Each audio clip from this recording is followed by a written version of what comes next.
Marnie's actually joining us from Spain, and I'm in Cardiff, which is the most glamorous.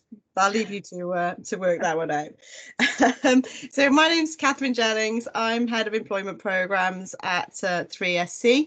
It's lovely to see you all this morning, and I hope you're really going to enjoy today's session. So just a little bit of housekeeping before we get into the good stuff. We'd love you to keep your cameras on if your internet allows that, and certainly it's nice for Marnie to be able to see your faces and see that you're following along, etc. But if you do want to switch your cameras off, that's absolutely fine as well. What we will ask you to do is keep yourselves on mute this morning, and if I notice that you're not on mute, I might mute you. So please be mindful of when you come in that you may have been muted by somebody else. If you'd like to raise your hand if you have questions to ask, so you should have a little button at the top to raise a virtual hand. There's also some other little icons up there where you can offer a bit of feedback and whatever else if you're so inclined. Or of course, feel free to post questions or comments or anything else in the chat, and we'll pick them up as we go through at appropriate points. So this morning's session, as no doubt you're all aware, is talking about hybrid working. How we're going to adopt these new approaches going forward, how we make them sustainable, and how we ensure our teams are happy and supported. Just should say as well, you'll notice that we're recording this session, so by joining we're assuming you're happy to be recorded, and like I said, if you're not, feel free to turn your camera off at this point. Now, I'm really delighted to introduce you to this morning's speaker. I've known Marnie for a number of years, probably too many to mention. And I also had the pleasure of working with Marnie a good few years ago when we first met. She's got extensive experience in the not-for-profit sector. She's also worked in public, private and third sector. As I said, working in a consultancy environment as well. So really has experience of loads of different types of organisations and businesses, dealing with all their HR concerns, and generally being a rock for anyone who has issues with HR or needs any support. Marnie's particularly interested in building positive organisational culture, and certainly that's something we really share there. So I will hand over to Marnie so you can get started. I know you've got a lot on, and I hope everyone that you enjoy this morning's session. Thank you. Okay, thank you, Kath. That's a very nice introduction. Very kind of you. So hello, everybody. I'm Marnie Clark. I'm an independent HR consultant, and I'm really pleased to be talking to you today about hybrid working. So, it's the kind of the buzzword at the moment. Everybody's talking about hybrid working. Every single article I seem to see at the moment talks about hybrid working this, hybrid working that. So it's clearly the topic of the day. I think, when we're all looking now at coming back to work in June, with the guidance from the government about returning into the office, it's becoming a real topic we need to think about and we need to consider. So the session today is to explore a little bit more about what does the term mean? What does it encompass? Is it right for your organisation? We're going to look at the advantages of it, obviously lots of advantages, but also some of the key considerations, where some of the areas where there may be impact upon your organisation by adopting it. A lot of you will be familiar with carrying out impact assessments as part of your business. And essentially that's what we're doing today, is we're going to look at the impact of introducing hybrid working into your organisation. And I don't want the session to be negative. So what we're going to be talking about is solutions to mitigate the impact. So, and just thinking ahead really about hybrid working rather than just launching into it without thinking about it. We're going to try and do a bit of a breakout session about 25 minutes in, get you guys involved in talking about some of these topics. And at the end, I've got some action planning tools for you as well, which we'll send out with copies of the slides, so that you can take those away to your organisation and actually start the process in your company. So I hope you find the session helpful. So I'm going to bring up my slides now, and we'll just get those onto the screen. So give me 1 second. So here we go. Here we go. Okay. So obviously, as we say, we're doing it in association with 3SC this morning.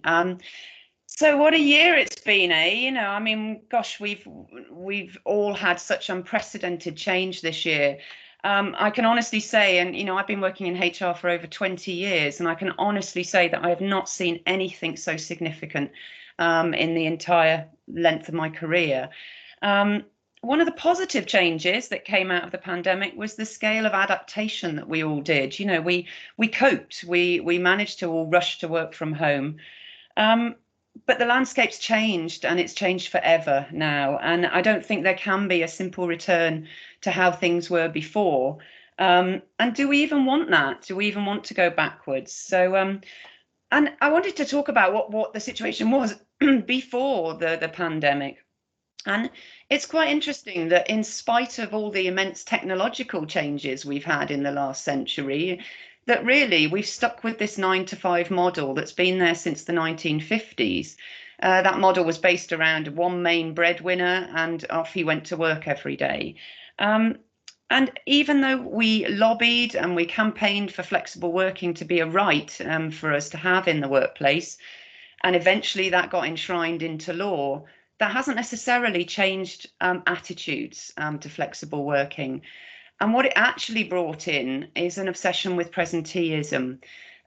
We seem to reward the frictionless employee, the person that was always in, they turned up to work every day, they were there till the end of the day, they might have worked later for us. And to some extent, you know, we felt that we were still sort of thinking about flexible workers as perhaps being less committed, or we can't give them so much of a responsible job because they're not here all the time. So the attitudes didn't change really, even though the law came in. And before the pandemic, some of the stats from the CIPD, 65% of employers either did not offer regular home working or only offered it to 10% or less of their workforce. We had a relatively high take up in terms of Europe at 18% of the workforce occasionally working from home, but the actual stats were only about 5% working from home all of the time. So, you know, that's quite a significant change. A significant position. What we then had was COVID, obviously, and I'm not diminishing the terrible situation that COVID has been, but it effectively was the gasoline that fueled the workplace change that is happening to us now. The balance has really shifted to employees now. They have said that the arguments for the viability of flexible working have gone. You know, we can't say that roles can't be done from home because they've been done from home during the lockdown. And the feedback is that the employees have enjoyed it. They've enjoyed the additional control and autonomy, and they don't want to give it up. So various surveys around, and I'm sure lots of you have seen stats and figures. But I'm going to rely a lot on in the presentation on the Microsoft carried out a massive survey, 31,000 people in 31 countries. And obviously Microsoft have access to trillions of productivity signals from Microsoft 365. And their stats are showing 73% of employees they surveyed want flexible working options to continue. And I think you'll see those kind of numbers in all the articles you read at the moment. It's quite a significant number. Ironically, 67% are craving more in-person time with their teams. So if you look at those two figures together, then clearly there isn't this push to want to stay at home all the time. There's a push to want to try and have some kind of hybrid. So, you know, the landscape has changed. An interesting figure here, 22% of millennials said a lack of flexibility would make them leave their job. That's from Deloitte. And it's coming up as the second highest thing that people want after competitive pay and benefits. So it's a very important situation that we need to face.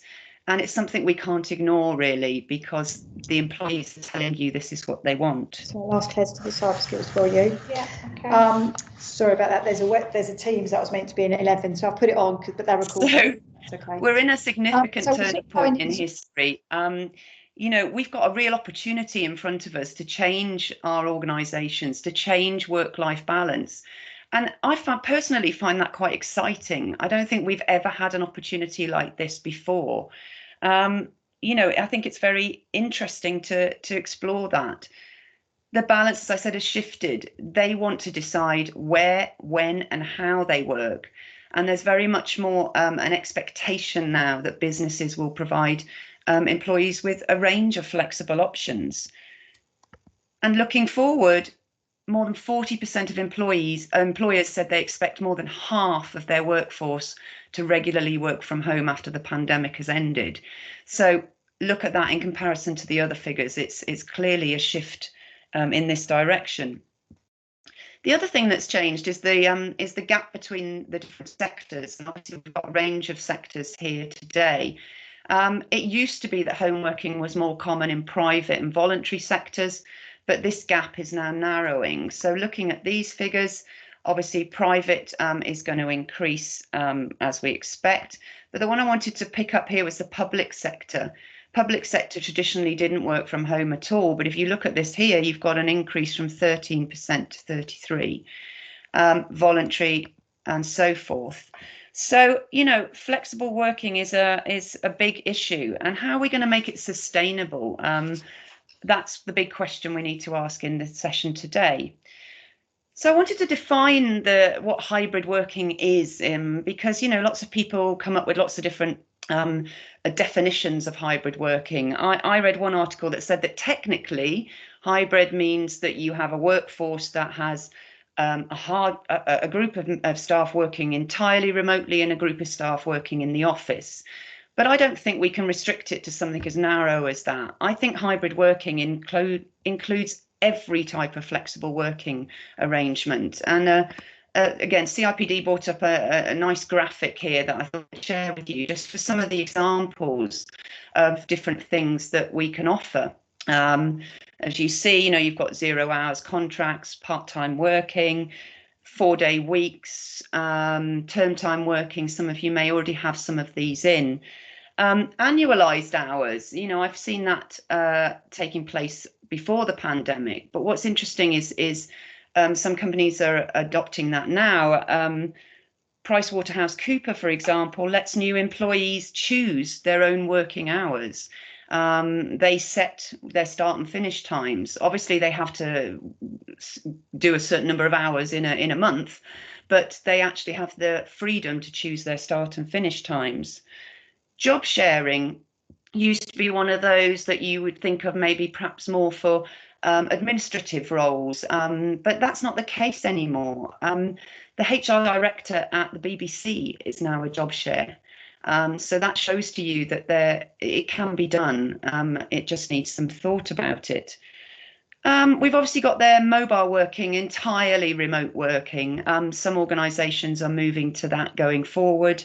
Basecamp, the project management software firm, say their employees can work anywhere in the world. Their catchphrase is "Move cities, keep your job." So there's an example there.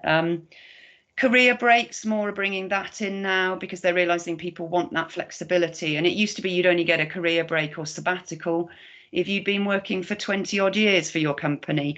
Lots of companies are bringing it in a lot earlier now and saying after maybe 5 years, you can have a period of leave. And career mobility as well is an interesting one to think about.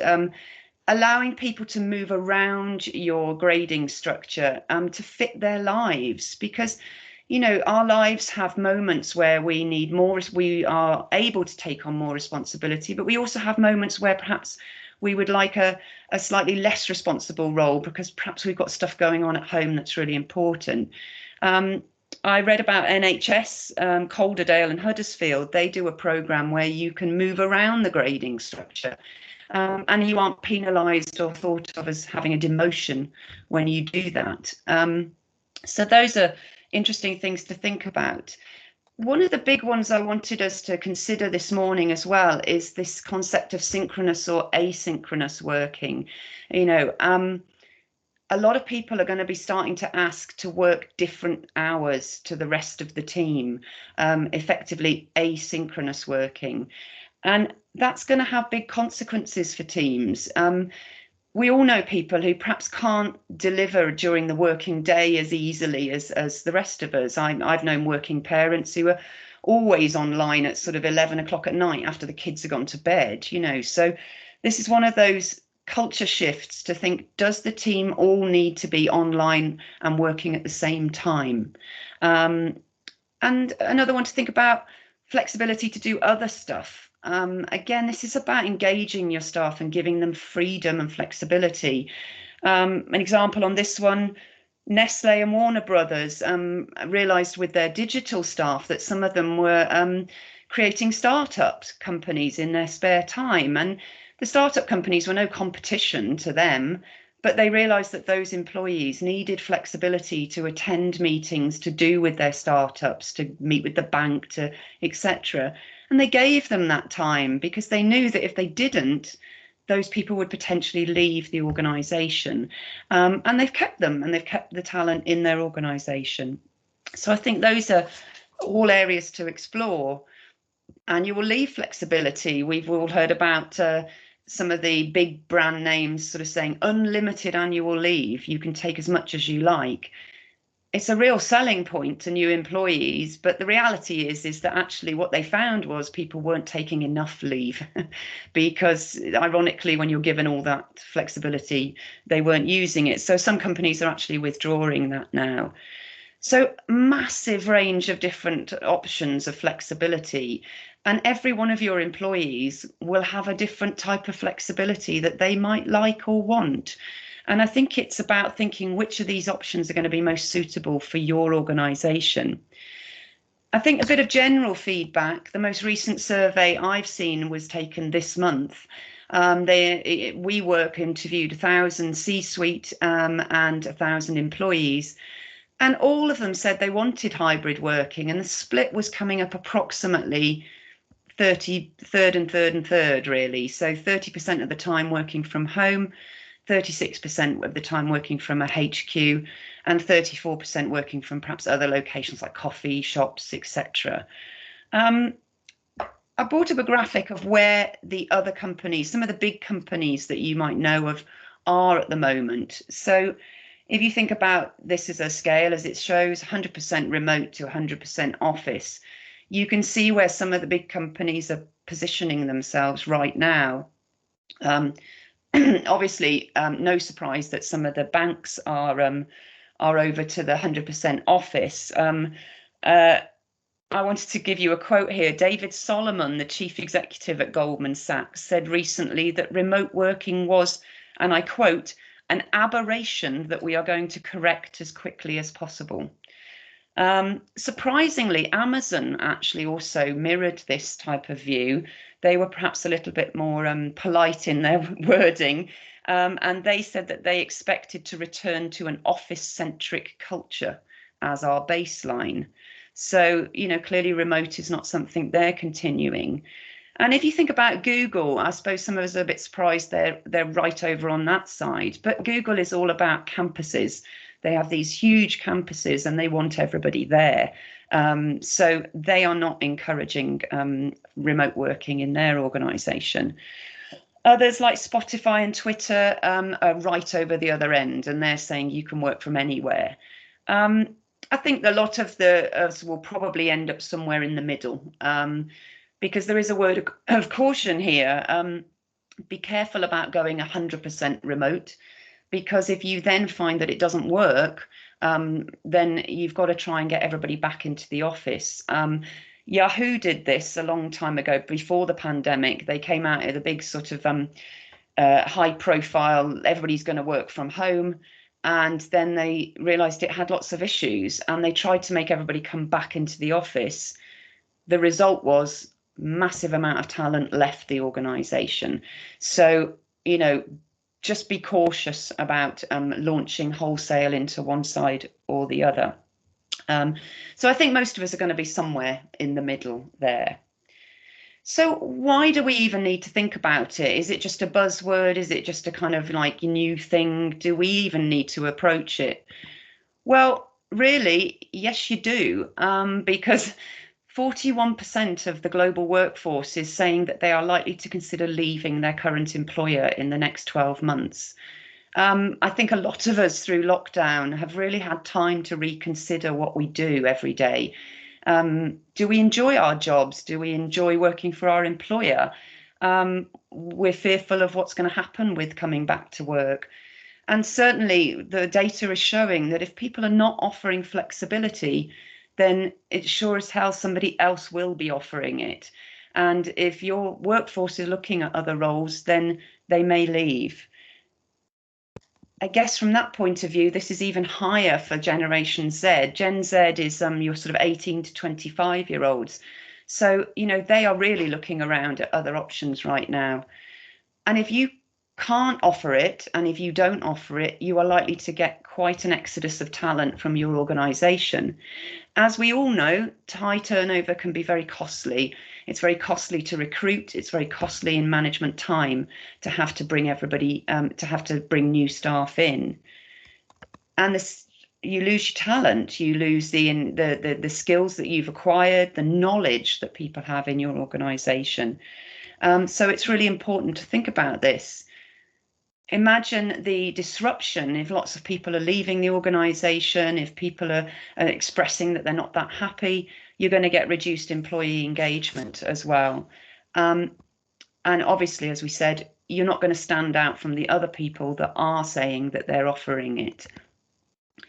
And an interesting one that's coming up, and actually, you know, there's a lot of case law to come on this. You may face a health and safety claim if you say to people they have to come back into the office. There's been one case that's gone through to tribunal where somebody said that they didn't want to come back to workforce because they felt that it was unsafe. I think they had a child with asthma, and they took it all the way to tribunal on an automatic unfair dismissal claim because the employer said you have to come back into the workplace. Now, interestingly, they didn't win because the workplace had actually put in place all the relevant risk assessments, and the tribunal found that the workplace was no more risky than the whole of the rest of the environment that the person was existing in.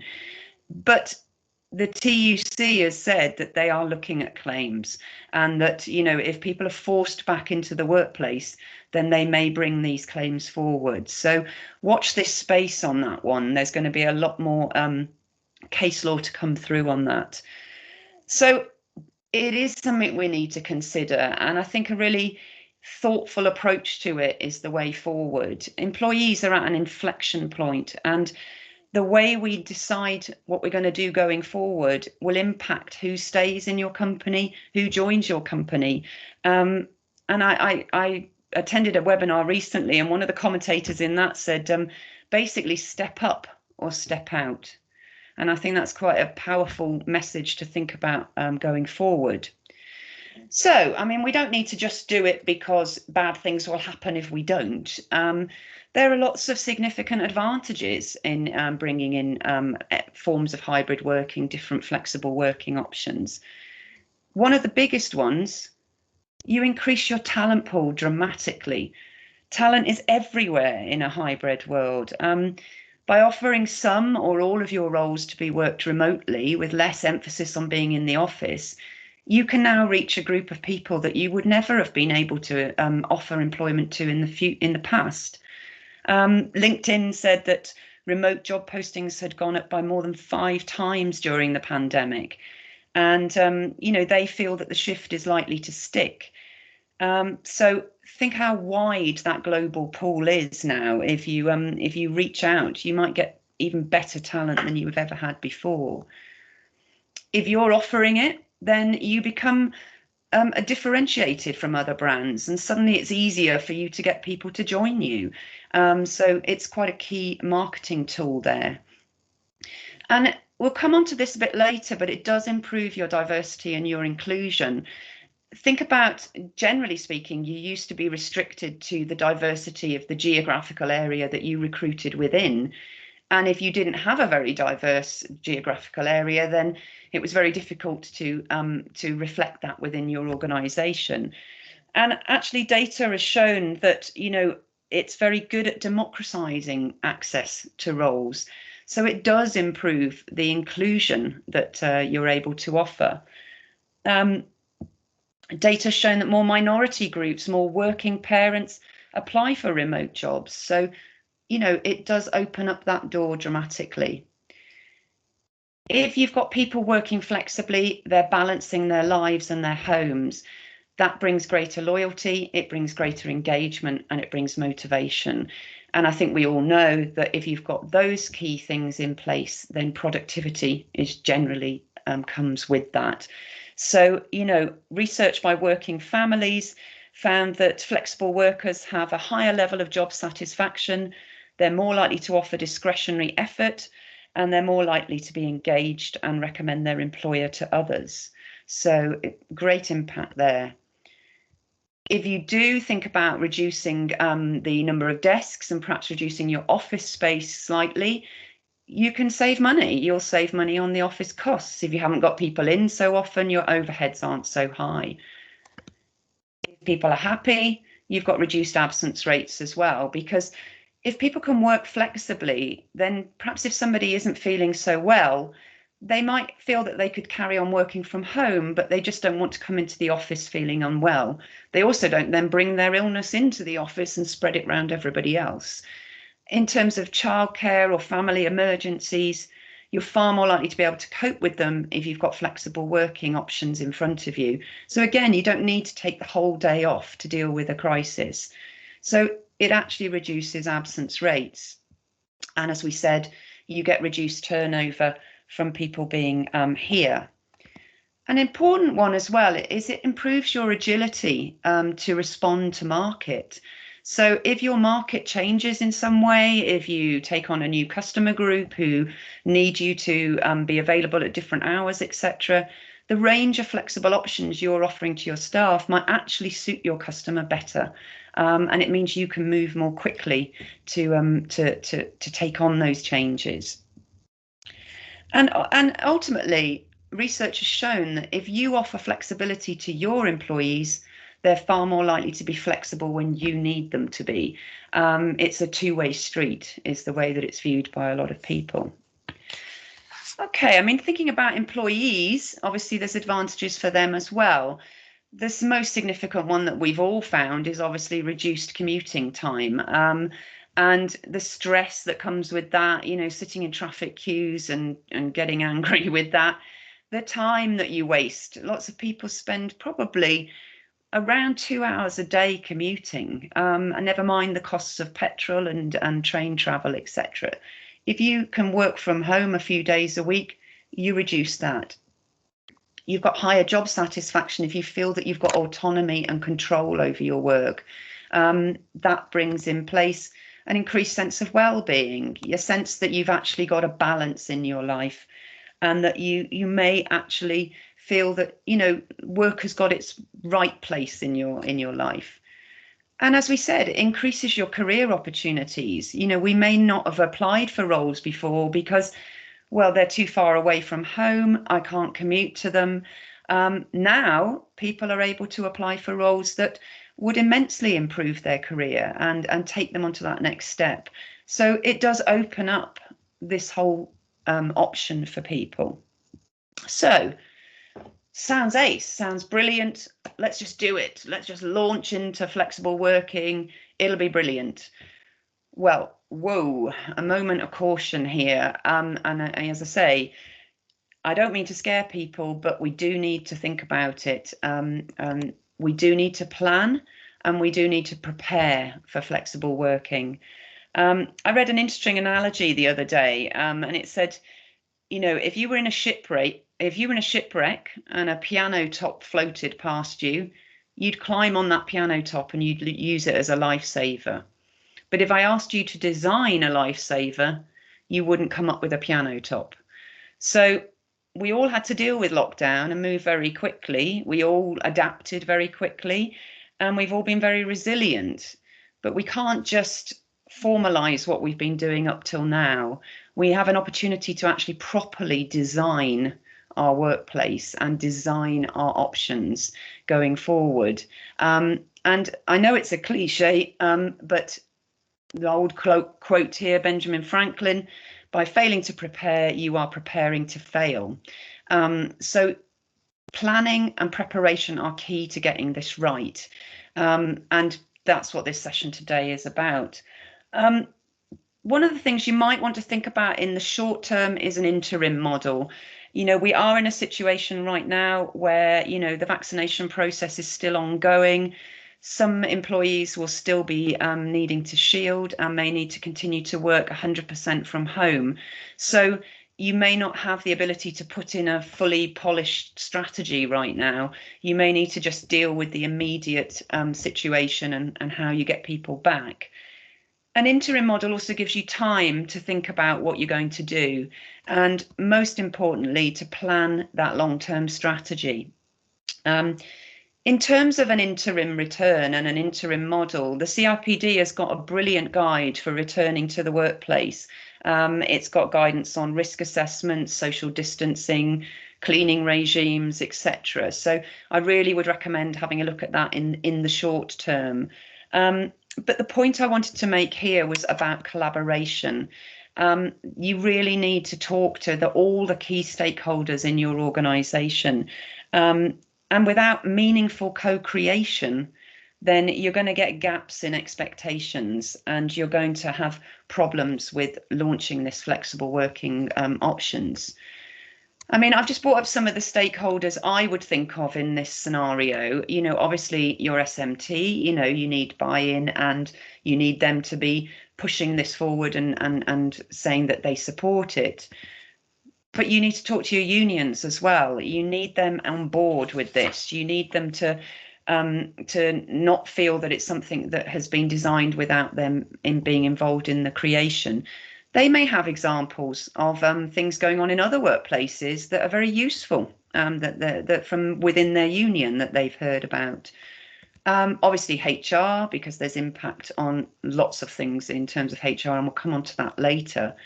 But you need to get your line managers on board with this as well. Your line managers are the front line of this. If they're not on board and they don't believe in it, then it's not going to work. IT, massive part of this, you know, you don't want to tell everybody, oh yeah, you can work from home and you can do this and you can do that, and then find that there has lots of problems with perhaps there aren't even enough laptops, perhaps there aren't even enough of this and that. And IT are going to say to you, we told you this was going to happen. Why didn't you get us involved? So get people involved. Talk to your employees. What do they want? What do they want to have as the options going forward? And I've even brought in facilities here, because think about if your office is open at different hours, if it's suddenly being open on Saturdays or Sundays, that's going to cause your facilities management team a nightmare with things like alarming the building and cleaning schedules, etc. I mean, these might sound like small things, but they are all important parts of a seamless transition into hybrid working. So, you know, I think it's really important to think about these. So the areas that I wanted us to talk about today were some of the key considerations where impact may happen if you bring in this type of working into your organisation. And I wanted to bring this up. You know, the aim is to prepare you, not to scare you. You know, we're not bringing up a big list of things that could go wrong. We're just saying, let's talk about these issues. Let's think about them. And when you are collaborating with your various groups, cover these issues with them, think it through with them, go through these issues with them. And I'm just bringing them up here for you so you can see them. I'll just bring them all up in one go. Oops, there we go. So diversity and inclusion, We're going to talk about that, organisational culture, HR policies and practices, the impact on productivity, the impact on mental health and well-being. How is this going to impact your service that you offer to customers? Management skills are going to need to change, and obviously office space, equipment and technology are big considerations here as well. And I think the point to make here is that there are more questions than answers, to quote the famous song. We're not going to be able to give you every solution today, and it'll be so unique to your organisation what the impact will be. But what we want you to do is just start thinking about these areas and start exploring these. So I want us to collectively brainstorm these. So the next part of the session is going to be some breakout rooms are going to be set up. So what we've got is 8 breakout rooms that are covering those 8 topics that we just brought up. You're going to be assigned to a breakout room automatically. And what I want you to have, you're going to have about 10 minutes. And what I want you to discuss in your groups is the following. You know, what could be the impact on this area from adopting a hybrid model, both positive and negative? What could we do to mitigate the negative impacts? What could we do more of to increase the positive impacts? And do you know of any examples or anything that you're currently doing in your organisation that's worked really well? So, so I'm going to hand over to Paul now to open up these groups. I'll just stop sharing my screen with you. Might be just a good idea for anyone to do a screenshot of that. Too late. Oh, sorry. Do you want me to go back to that so that you've got that in front of you? That might be handy. Yeah, hold on. Let's just get that one back up there.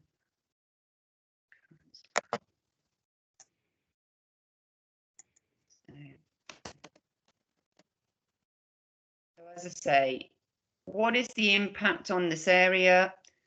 Both what's the positive impact, what can we do to do more of that? What's the negative impacts and what could we do to mitigate that?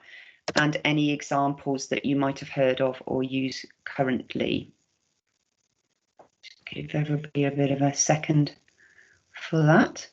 And what you'll find is your breakout room will actually have a title to it. So that will tell you which topic that you are tackling in your group. And hopefully we've got enough people to make the groups worthy, that we haven't got like 2 in a group. But there we go. Let me come out of that and stop sharing that content. Ah, yes, good suggestion, Kenneth. Copy it into the chat. There we go. We'll do that. There we go.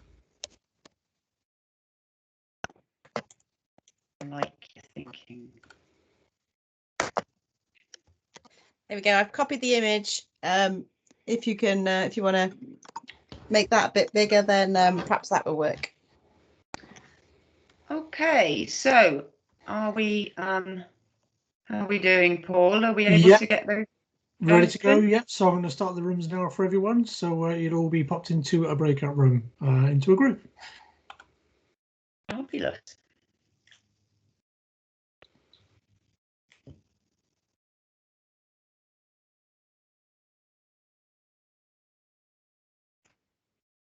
So he's thinking about it. Don't forget, everyone, mics off, cameras off now. Now is your opportunity. Yeah, I was going to say, actually, you know, you don't have to take part in the breakout if you don't want to, but it is really nice to do so if you can.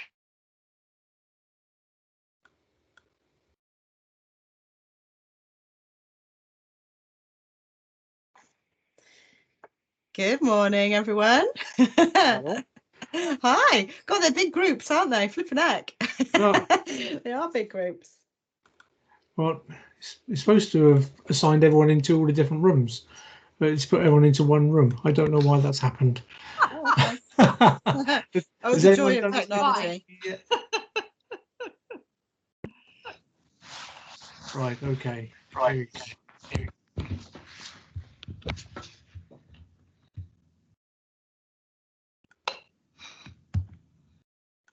Teams clearly wants us all in the same office. Yeah. Right. Okay. I'm just going to try this again. Everyone, I do apologise. Here we go.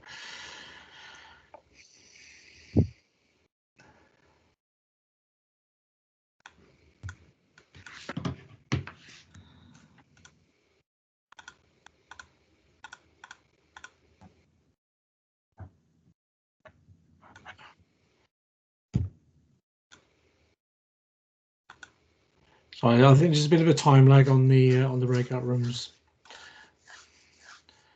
Oh, come on. Right. Okay. Here we go. We're going to try again now. So select all, assign.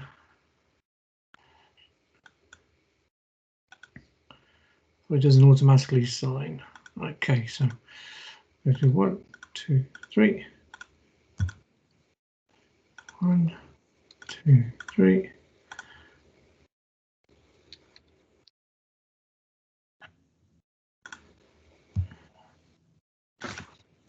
2, 3.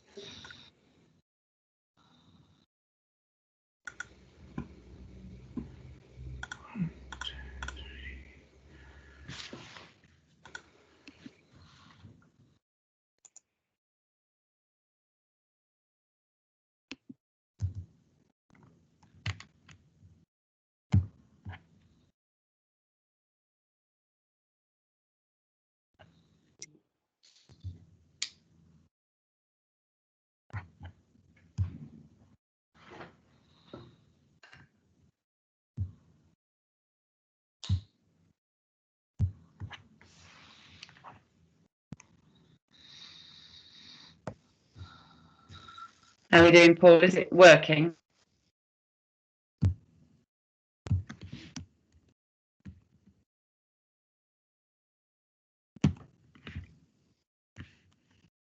It should all be working. I select everyone and put them into all the different rooms, so everyone should be into their own separate rooms. Hmm. We're still in the same room. Yeah, yeah. I think we're all still in the see same that. room. Oh, there we are. They're all opening now. There we Oh, are. are So they? Okay. yeah, they're all opening. There we are. 10 give it a seconds and we'll be there. Yeah. Okay. Fabulous. Thank The only you. one I haven't got is productivity and engagement. So I haven't got anyone in that room at the moment. There we are.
Hello.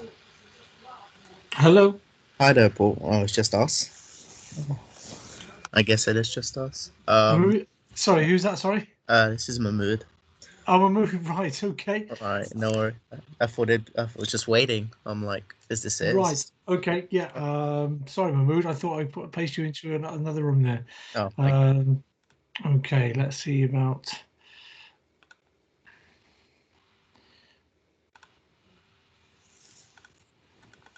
Yeah, it wouldn't allow me to pick you, Mahmood, to add you into a room for some reason because it's saying that um, the person is using a device or app version that doesn't support breakout rooms. So Oh. that's why I couldn't get you into a room, Mahmood. Oh. I do apologise No. about that. That's weird. That's all right. No problem. Okay, just give it a couple of minutes then, and everyone will be back. Okay, Yeah, no worries. thanks. Well,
of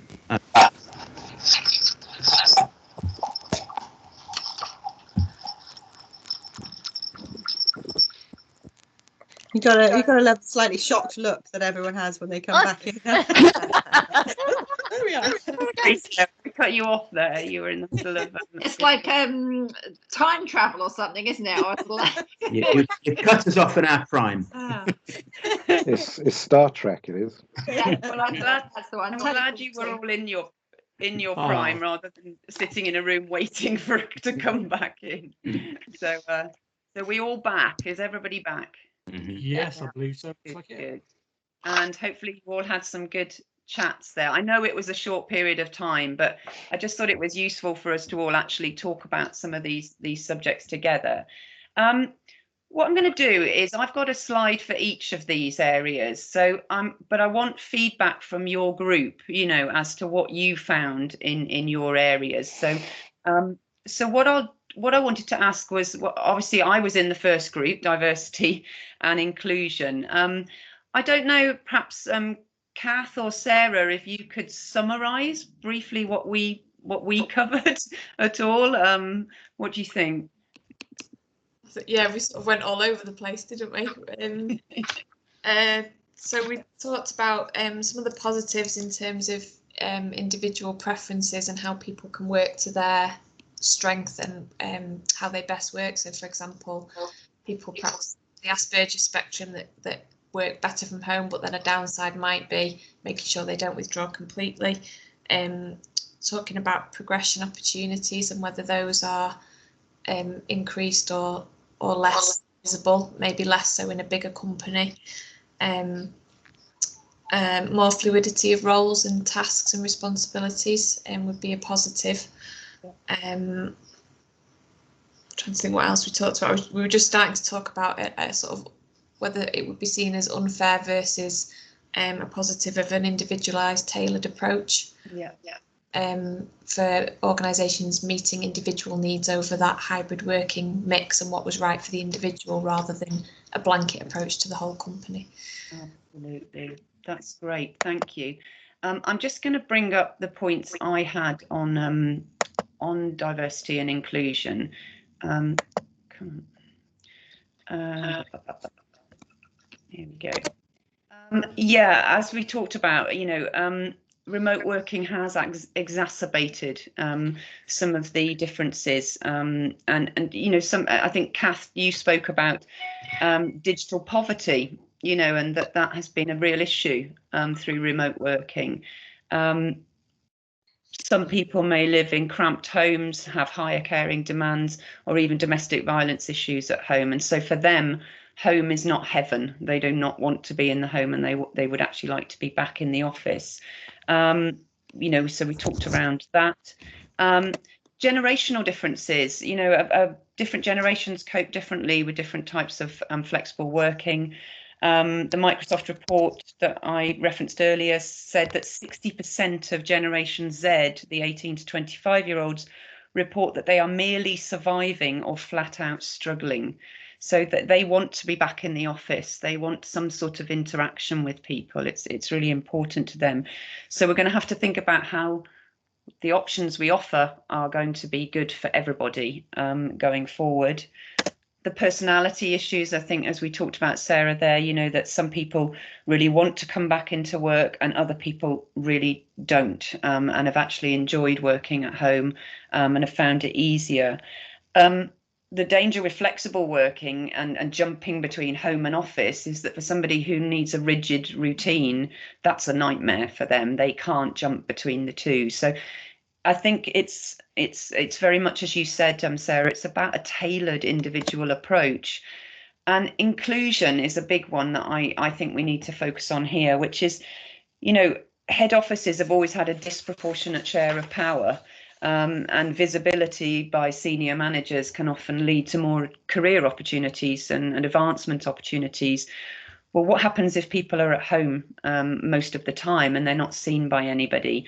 Then you can, you know, in effect, exclude them from opportunities. So, so just a few areas there, I think, that are worth considering.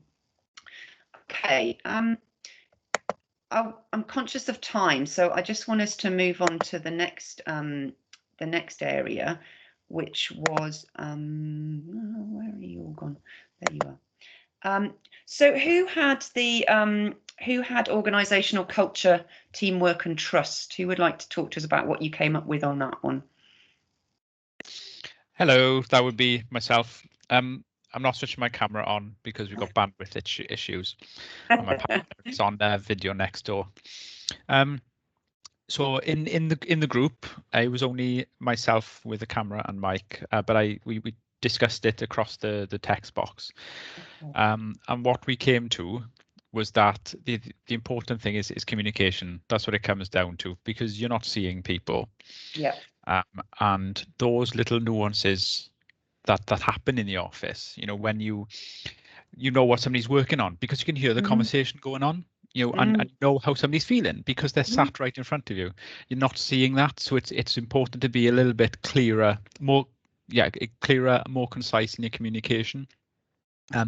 We discussed the importance of when it comes to splitting team tasks up to avoid duplication. It's important to be really clear. Dave is working on A. That means Bob, Joe, and Stephen, you do not do this. If they're in the office, they know. I think that was the overriding theme with that. It was a little bit slower getting the points across because it was a lot of typing. But unless Petra is going to add something to the chat, I think that covers what we discussed. No, I think that's great. I think I'll just talk you through these rather than keep jumping on the slides. I mean, in terms of organisational culture, when we're all in the office, we're all surrounded by the kind of signs of our culture, aren't we? We've got our logos, we've got all our buzzwords, we've got our phrases, we've got a kind of feeling of belonging. We're all in the same building together. We're all sort of in this culture together. Definitely. When some people are at home, that gets a bit diluted. And it's trying to think about how you make sure your culture is still pervading through everything you do. How do you make sure that your remote workers are still on board with your values, with your mission, etc. Collaboration, we talked about this briefly in our group, and ironically, Sarah said that collaboration had gone up for her organisation because they talked more when they were at home. But actually, the data is showing that collaboration is not been working that well through the lockdown. They looked at billions of Outlook emails and Teams meetings and all showed the same trend, that our networks are shrinking. So we tended to have more contact with the people close in our networks, so our immediate team, and we seem to let the networks of people far away from our teams drop away a little bit. And if you think about when you're in the office, I don't know about you, and I mean, Kath will remember this when we worked together in a place, we had a shared lunch space for the whole building. So we would chat to people from other teams because we'd be having lunch in the same place as them. And then obviously when we were talking to a client and they said they had a need for something else other than what we were offering, we were able to think of those other teams and say, oh, you want to talk to that guy because he's really going to be able to help you out. So that pulling together of everybody and actually collaborating is diminished when you're not all in the same workplace together. So, you have to think about how you're going to make sure that those collaborations still happen. It obviously has an impact on that. I disagree with that. I mean, I understand what you're saying, but I think there's been some real positives. I wouldn't have come to an hour and a half discussion on this. I've had to sort of drop in. I might have to drop out. But actually, I think my networks have improved because I think fabulous things like this, I get to hear from you, and I just wouldn't have been able to allocate my time to do that. So I think some of the things like this have really made a difference. So I think there's a real positive in some of the things, and I think a lot of the organisations, I would say the IEP that I work with, URSA, they put a lot of effort into helping people build their networks. So I think there are opportunities, and also more people can go to something. So there's two of us on this meeting, which again I certainly wouldn't have allocated time because I wouldn't have known if it was worth it, whereas clearly it is. So I think there are things that you can do when you do it online that you couldn't do before. Yes.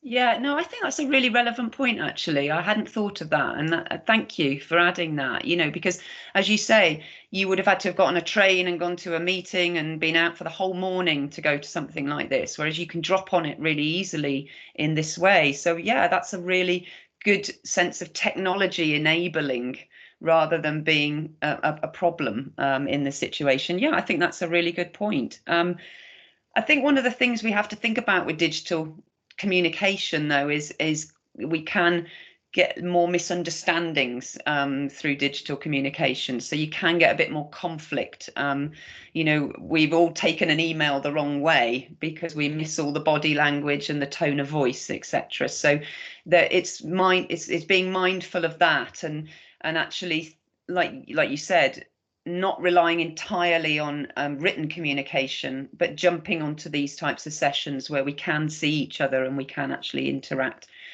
more closely together. So yeah, there's lots of things to be talked about in terms of solutions. Do you try and bring everybody into the office on one day a month or something so that you actually pull that collaboration and sort of make that day an office day where everybody has meetings together and you sort of make sure that collaboration is happening? You might need to reframe team building from a passive thing into a proactive thing. We used to just sort of go and catch lunch with somebody in the team, or I'll walk to the supermarket with you and we'll just chat. That doesn't happen if you're at home. So maybe we need to think about, I'm not talking about forced fun because we all hate those, let's all do a Zoom quiz and things. Lots of people have been grimacing their way through that kind of thing.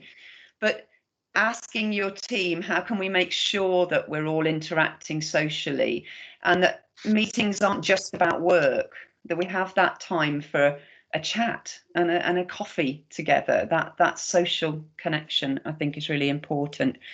And there's also something very strong about being authentic. And I think one of the things that has gone up massively during lockdown is that we can see into each other's lives. So I read a stat the other day that said apparently 18% of us have met our colleagues' pets or families virtually.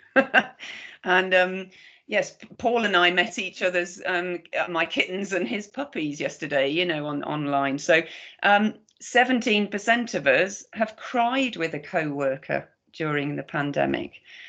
So, we're much more human with each other now. We seem to have broken down some of that formality that we used to have when we were sat in an office in a suit. So let's see if we can keep that human quality going forward. Being nice to each other, having some fun is just as an important part of work as getting the job done. So great. Okay, brilliant. What about HR policies and practices? Who had that as their group? Who was the lucky one to have that? That was myself and Shireen. Shireen, you were doing a bit of talking when I started to talk. That's when our 10 minutes ended.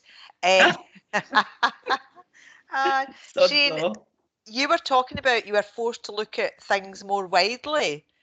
Is that something you could maybe discuss? Yeah, that's right. I mean, HR policies was not particularly the one that I would have liked to get, but in terms of an organisation, we did already have some flexible working arrangements in place pre-COVID. So that was there, but it was really, I think, in line with your statistics, it was taken up by the few rather than the many, and whether or not everyone was aware of the kind of right to ask or how that would be perceived if they did ask, yeah, I think may have had some kind of negative association with it.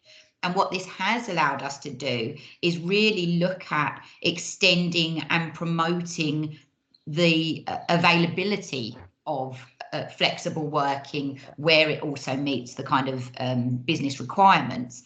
And we've been really forced to look at that as an organisation and then really communicating that to everybody. So I think it's much more transparent, it's much more accessible that the workforce could take advantage of it. And what we've done is we've sent out a survey to all staff members to ask their views, because we've not actually put our policy together yet. and I think that was all the real positive side around our policy development and how we extend that to everybody. Joyce, I don't know if you had any more on the positives, which I'm sure there's many, but Yeah.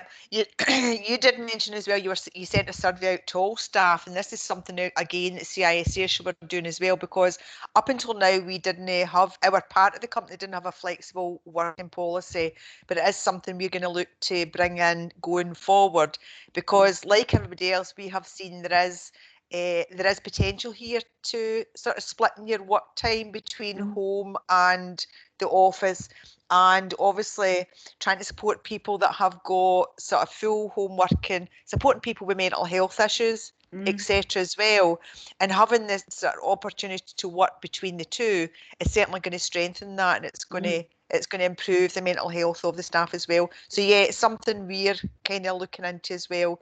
We haven't came to a full decision, but we will be looking at some kind of hybrid model as well. So yeah, so that's a positive that's come out of this last year.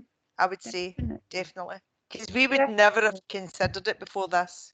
No, and that's the change. That's the opportunity, isn't it? And I think you've hit the nail on the head there, that the old way of the flexible working request process that was sort of put in law was that, you put it in writing, the company had a certain number of days to get back to you. There were 8 sort of legitimate reasons they could turn you down for flexible working. And when they finally did approve it, it sort of felt a bit like a gift being given to you by the organisation, that you were somehow lucky that you'd been allowed to work flexibly. And I think we need to change that in our flexible working practices going forward. An interesting organisation, Unilever, put out a phrase saying all jobs can be done flexibly. And now, clearly, not all jobs can be done flexibly, but they put it out there to their whole organisation to try and reframe it and to say to people, start from the baseline of all jobs can be done flexibly and work backwards from there, rather than starting from the baseline of, oh, I don't know if this can be done. So I think you're right. I think it's about launching those policies out much broader. There's a couple of quick ones to think about with HR policy and practice, and probably one for you to take back to your HR teams. Your contracts will need changing if you do adopt flexible working, because your normal location will have changed if it's home, if your home becomes your normal location. These are all on the slides that you'll get. GDPR, I mean, grown, we all hate it, but how secure is your data? How secure is it when it's all at home? Now, you've probably got past that burden because of people working from home. But what about when they start going back into the office and taking physical files out of the office into their homes? You've got all this GDPR issue. And other policies, think about your expenses policy. If you would normally pay somebody to travel from the office location to visit a client, if their normal work location changes to their home, are you going to pay that additional expenses? Because even coming into the office might be something they can claim for. What if they choose to live 200 miles away from the office? Your expenses could all be shifted by this. So lots of policies and practices have face-to-face meetings built into them, discipline and grievance, formal performance management. Your appraisal process, are you still going to insist on these being done face to face? Because for the person who works from home the majority of the time, they're going to find that very intimidating to come into a face to face meeting. It puts them at a disproportionate disadvantage. So, as I say, there's more questions than answers. It's about your HR team thinking about that and saying, are we going to allow some of these meetings to take place online or not? So, lots to consider there. We didn't have, Paul, you said there wasn't anybody in the productivity team group. No, that's right. Sorry, I added extra people into another room. But we had customer service, we had management and skills, and we had office space. Great. Okay. I'll quickly whiz through productivity and engagement. I mean, basically, quickly to say, there's not actually been a significant drop in productivity during lockdown. Everybody thought there would be, and there hasn't. But the problem is that digital exhaustion is what's facing everybody right now. 54% of those surveyed in the Microsoft survey said they felt overworked, and 39% said they felt exhausted. And looking at the data from Microsoft 365, time spent in Teams meetings, we're not exactly helping with this today, are we? Has more than doubled globally. The average Teams user is sending 45% more chats per week and 42% more chats after work hours. So the number of emails from February 2020 up to February 2021 has increased by 40.6 billion. So obviously we haven't all had all of those billion, but what's happening is people are exhausted with digital working. So going forward in terms of productivity, we need to think about how do we monitor that? How do we make sure somebody isn't taking too much on? How do we make sure somebody isn't working excessive amount of hours in the day? So we can't monitor it. We can't see every hour that somebody's working. We can't physically see them to see that they're tired. So we need to be alert to that.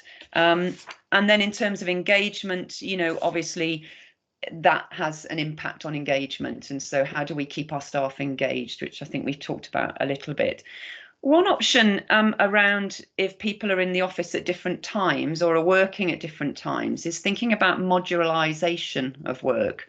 Now, this means breaking down jobs into separate tasks that somebody can actually complete without needing to interact with somebody else. We've all had jobs where we get to a certain point and then we have to send an email to somebody to ask their input.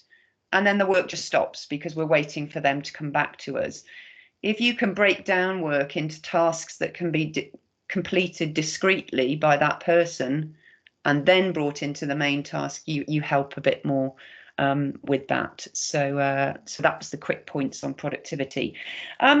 Who had employee health and well-being? Because that's part of this as well, really, isn't it? Whose group was that? Yeah, that was Dave Riley, Denise Blackwell, Chris Q and Karen Proctor. Kenneth and Michelle were also in there, but they've had to leave the session early. But hopefully the other four should better contribute. Okay. Yeah, so we discussed it. It was a bit of a complicated one, really, because there's a lot of different factors in it. But what we kind of said from point of view from what we all kind of did. So I manage a remote team anyway. So for myself, it wasn't too different. But the trainers that normally are field-based had the most adjustment, and it come down to loads of different factors, really, like your personal preference, where you lived, like how if you had a home setup, because as well there was two elements to it where you can think about it in COVID scenario, or you can think about it as a new thing going forward, because there'd be two different things. So we had a couple of people leave towards the end of the year because they just couldn't deal with working from home anymore. But that was heavily down to as well was they couldn't go out anyway socially. So they was always at home. Whereas if they could go out, it may have been a completely different story. It wasn't the same fact that they hated the working from home. They hated being at home 24/7. I've never left the office through either lockdown. I've been the only, and that was because I would have struggled in the same scenario. So I had my house and I had the office, and I was the only one here, so it's quite safe both ends. But I still got out of the house, even if it was just a 10-minute drive and sat in an empty building for the day. It was still better mentally for me to do it that way. Whereas trainers didn't have that sort of scenario. So and it was quite difficult to, when we're saying like set boundaries and motivation and stuff like that. And again, that come down to your personal characteristics as well. Some people thrived in it, some people had to adjust to it. And I know I think Denise was in there who had a different kind of perspective as well. I don't know if she's still here. but she was kind of saying she used to enjoy going. Is she still here? I can't see. I am Oh, here. yeah, Yeah, go for I it, am yeah. here. No, I Sorry, couldn't see. Chris. Yeah, yeah. Yeah, Yeah, so that I'm was here. my view, and then Denise had a slightly different take on it as well, which was interesting, which I'm sure she'd go through now. Yeah, I mean, I think the thing is, everybody seems to have the perspective of, well, most people on this call seem to have the perspective of working from home because of what's happened because of COVID. But I actually started in 2001. I went to work for an organisation as a senior manager where everybody had previously worked in the local authority in offices and then went to work for a national organisation and went to work from home. And it was the social isolation that they felt. So I know people have felt socially isolated during COVID, but they were out. I mean, they were out every day doing inspections, so they were going out and they were seeing people. But it was that bit of being in the office with their colleagues, going in and moaning about the husband or the kids or whatever, or people who lived on their own. It was the only social interaction that they got because they had no family.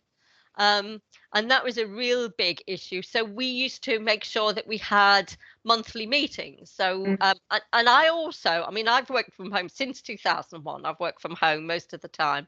And I enjoy one day a month. I went up to London, and I used to love going up to London because I'd see my colleagues and we'd have some meetings and we'd just chat and find out how their family was and so on. But one day a month was fine for me because I quite enjoy working from home. But I think because most people's experience of working from home is through COVID, where there are other factors in play on that. But I think that sense of social isolation is something that people will always feel if they're forced into a situation that they don't want to be in. No, I think a really bad impact, I think. I think you've hit the nail on the head, and I don't think any of us quite know what it will be like going forward when there isn't that total social isolation that we've had up until now, and that's one of the points about not making a full plan and saying that this is the way it's going to be and it's rigidly set forever, because everybody will change and shift over the next 12 months into preferences to actually quite like you said, I like some of the parts of working from home, but I also like being able to socialize as well. So I think it's going to become this tailored individual approach that we're going to need to do going forward. I actually set up a buddy system as an example. I set up a buddy system, especially for those people who were on their own, so that their buddy would ring them every morning to say, how are you today? Has anything happened overnight? Do you need to, do you need, and there was always this interaction between buddies. So every morning somebody got a phone call, especially if they were on their own. They were getting a phone call and they were getting some interaction from a colleague, not just from somebody that they were going out to inspect. I think that's great, because a lot of people do live alone and it has been incredibly isolating for them, I mean, one of the stats that's quite worrying out of this is that that leaders were coming through saying that they were thriving in the Microsoft report, saying they were actually having better relationships with everybody, etc. 23% higher than other people with non-decision making authority. So I think, we've got to listen and open up and sort of hear what the employees are telling us. So, okay, I'm conscious of time. So we've got about 5 minutes, haven't we, Kath, to get through. Are we all right to run over a little, or? Yeah, that's fine. I'm good with that, as long as everyone else is. Okay. I mean, I tell you what. I mean, I'm conscious of shutting off people who had good stuff to contribute. But shall I just flick back onto the PowerPoint and just get us through to the end of it? I do appreciate some of you haven't had the chance to feedback, but we'll just whiz on to some of this now. Could always pop any comments that you've got from your sessions in the chat if that would be a good way of sharing. I don't know if people have still got. Have you still got my screen? You have, haven't you? Okay. So we went through all of these. I'm not going to bring all of these up. I'll just you'll get these afterwards. I just wanted to bring up the ones that we had that we hadn't got to. Customer service is really just a series of questions, actually. You know, what does your service currently deliver? What can you deliver going forward? Would the customer like you to have more flexibility on the hours that you open up? What happened to frontline roles during lockdown? And even if a role can't be done fully flexibly in terms of working from home, are there other flexible options we can offer to those employees? So perhaps different start times, different finish times. I don't know, but I'm just saying, surely it's worth looking at every role and its dependencies and its impact on the customer. So it's an area to have a look at. Management skills. Now, Joanne did a fantastic session in December that I assume some of you will have attended. But if you haven't attended that session, then ask Kath or Paul to send you the slides from that, because she specifically talked about the management skills that we're going to need to manage remote workforces or people who are exhibiting stress or burnout at home. And I think the skills have changed quite dramatically for managers since the lockdown. So just bring these up really quickly. I mean, essentially the point here is about emotional intelligence. You know, you're now looking into somebody's home and you're seeing a lot more of them than you ever saw before. So I think it's worth looking at your current managers and their skill set and actually thinking about whether they're going to need some additional training to build this emotional intelligence, this sort of growth mindset going forward. And then finally, office space. We're gonna, if people are working from home more often, you're not going to need so many desks. Potentially, you could redesign your office space to make it more collaborative, possibly. We talked about facilities management if offices are open longer hours. What about people working from home? You know, Kath, you mentioned about you know, digital poverty, and that a good thing is that perhaps people are being given equipment that they to work from home with, but actually the stats are saying that 41% of people interviewed said they lacked office essentials at home, and only 46% of employers were helping out with costs. So from a long-term basis, you wouldn't allow somebody in the office to sit on a comfortable chair on a dinner table. But that's the reality of what a lot of us have been working from and then from a DSE point of view, we face, you know, potential neck and back strain issues because we haven't looked after our employees. So what are we going to do about that? Do you provide any money towards equipment for those working at home? Are you going to do that going forward? And then technology, really. How secure is it? How much internet access have people got? And obviously the specific tools that you want to use going forward. You know, there are lots of different ones to suggest and to bring forward. So thinking about successful implementation, how are we going to make this work? Well, we're aiming for the best of both worlds here. We're aiming for structure and sociability. These are the themes that have come out today, is that we need sociability, but we want independence and flexibility at the same time. So how we need to balance those two up. Think about that interim return. Don't try and make your whole long-term strategy fixed right now. Ask everybody, what do they want? What are they looking for? Plan, consult, and then be ready to change and review and change and review. You're probably not likely to build a plan once. You're probably likely to need to change it once, twice, 3, 4 times. Because as we just said, what people want right now will not be what they want in November or next April or next November. So, you know, you've got to be agile with this. You've got to be able to be iterative and change it as it goes. Now, I've got some tools I'm going to send out to you all. The CIPD has got a great flexible working checklist. And what that checklist does is it helps you identify what are the factors in your organisation that would facilitate flexible working, but also what are the factors that would be barriers in your organisation. And it helps you sort of make a more targeted approach there. They've also got a hiring flexibly guide. And the reason I bring this one up is because it actually gives you guidance on how to consider every job and whether it can be done flexibly. So what are its dependencies? Who is it accountable to? What part does it play in the team? And I think that's a really useful guide right now when you're going through your organisation and thinking, what can we offer and what can we not offer? Because I think you need to be clear on your parameters with flexible working. What can we do and what can't we do? And then, as I say, there's a CIPD guide for returning to the workplace about risk assessments, etc. So to conclude, we've got this once in a lifetime opportunity to really change our workplaces. Please don't just formalise what's already happened. Use this as an opportunity to take something new forward. Plan, consult, and think about these key areas that we've just talked about today. Be prepared to adjust, review, change, and react.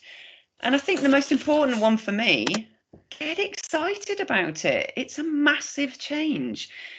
You know, it's a once in a lifetime. So, you know, let's just see what the workplace looks like again in a year's time from now. So, guys, I realise we don't have an awful lot of time for questions, but I did get you to 12:30 exactly. So I don't know if there's time for any quick questions at all. I don't know, Kath, what do you think? Yeah. If people want to ask any questions, now's a good time to do it. If you want to, anyone want to ask anything, raise your hand or put something in the chat box, then go for it. No. Sorry, I've got one. Do you know whether a lot of organisations are actually going to continue to use Office? Because I know several people who have been working from home, and so the organisation closed their office because they thought, oh, this is a great idea, and they're now having to go out and find offices because the people who've been working from home for the last year have said, no, we don't want to continue to do this. I live in a 1-bedroom flat and you've taken up the whole of my dining area. Yeah. So so there's a lot of people now going out looking for office space.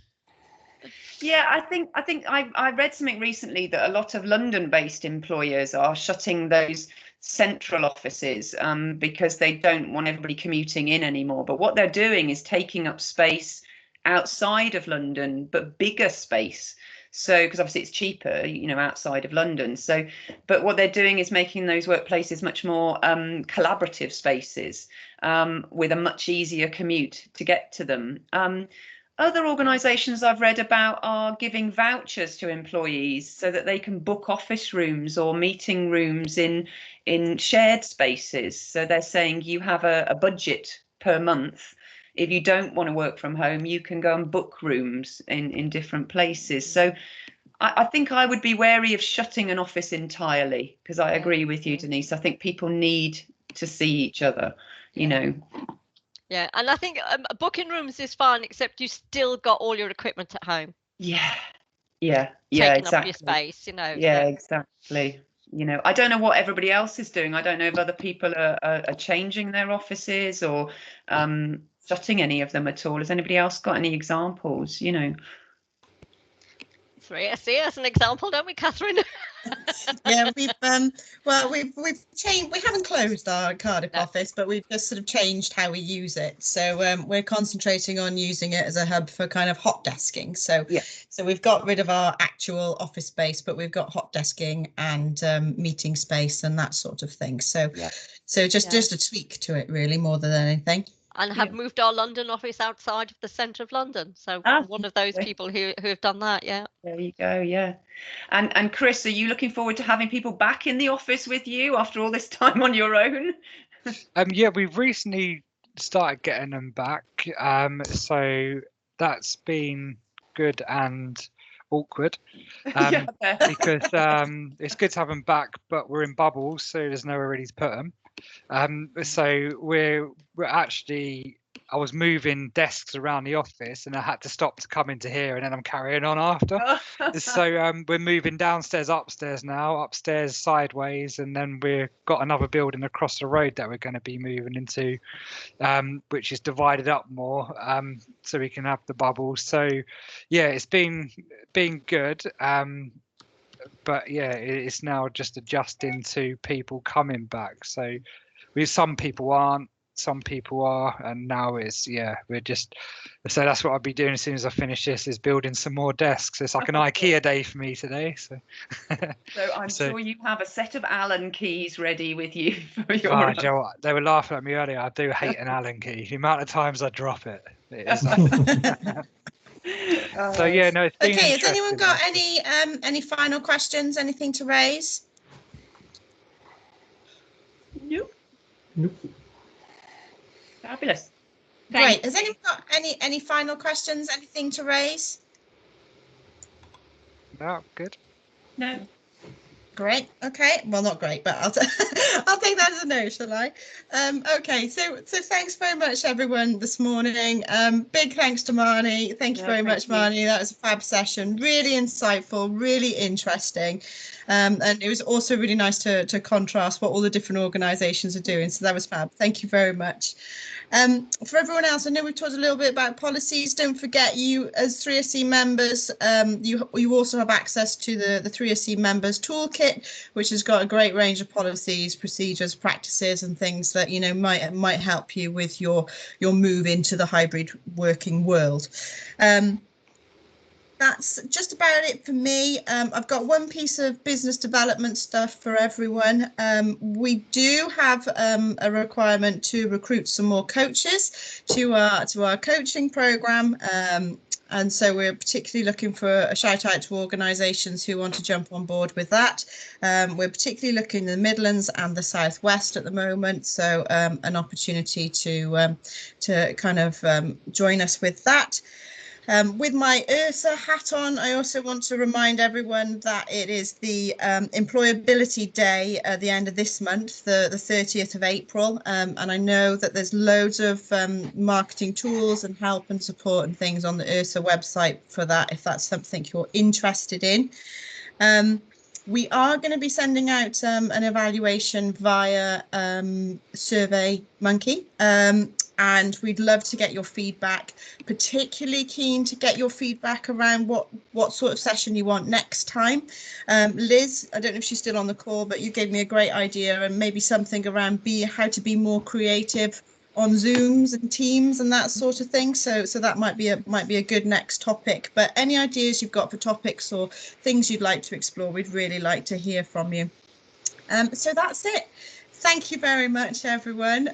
Great to see you. Thanks very much for your contributions, and have a fabulous rest of the day. Thanks so much, guys. Bye. Thank you very much. Bye. Thank you. Bye-bye.